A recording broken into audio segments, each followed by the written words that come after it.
Saudara terkasih, berjumpa kembali dengan satu ayat sehari. Ayat hari ini diambil dari Injil Matius bab 13 ayat 49. Demikianlah juga pada akhir zaman, malaikat-malaikat akan datang memisahkan orang jahat dari orang benar. Saudara terkasih, perumpamaan hari ini adalah perumpamaan terakhir dalam kumpulan perumpamaan di Injil Matius yang dikumpulkan di bab 13. Perumpamaan ini melukiskan tentang akhir zaman, bagaimana nelayan yang mengumpulkan tangkapan dari hasil pukatannya. Dunia ini ibarat laut yang luas. Manusia adalah ikan-ikan kecil dan ikan-ikan besar yang bergerak terus-menerus dan semakin bertambah banyak. Memberitakan Injil sama halnya dengan menubarkan pukat ke laut. Pukat ini mengumpulkan banyak tangkapan karena fungsinya seperti jala yang besar. Yang tertangkap oleh pukat tentu ada banyak.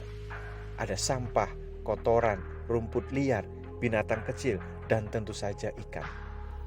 Dan ketika tiba waktunya untuk mengangkat hasil tangkapannya, maka nelayan itu akan mengeluarkan semua tangkapan dari dalam pukat. Ikan yang baik dan bernilai akan dikumpulkan. Sebaliknya, tangkapan yang tidak berguna akan ia buang. Saudara, ada waktu yang sudah ditentukan oleh Allah ketika maksud pemberitaan Injil akan terpenuhi. Dan saat itulah kita yakin bahwa Injil tidak akan kembali dengan sia-sia. Sekarang ini juga pukat itu sedang mengisi. Terkadang lebih cepat dibandingkan dengan waktu-waktu yang lain. Namun pukat itu tetap mengisi. Apabila pukat itu sudah penuh dan diseret ke pantai, maka akan ada pemisahan antara yang baik dan yang jahat yang terjaring di dalam pukat itu. Orang munafik dan orang Kristen sejati akan diceraikan saat itu. Orang baik akan dikumpulkan ke dalam bejana-bejana sebagai barang yang berharga, akan disimpan dengan hati-hati. Sedangkan orang jahat akan dicampakkan sebagai barang yang tidak berguna. Pada waktu itu, pukat ada di laut, kita tidak pernah tahu apa yang ada di dalamnya. Bahkan nelayan sendiri pun tidak.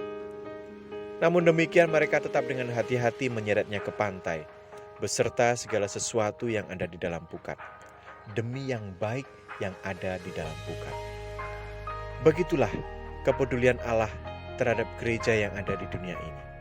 Setiap orang yang mau membuka hatinya bagi kebenaran Allah akan menjadi seperti ikan yang baik, yang begitu berharga di mata seorang nelayan. Dan tentu saja orang baik akan berharga di mata Tuhan.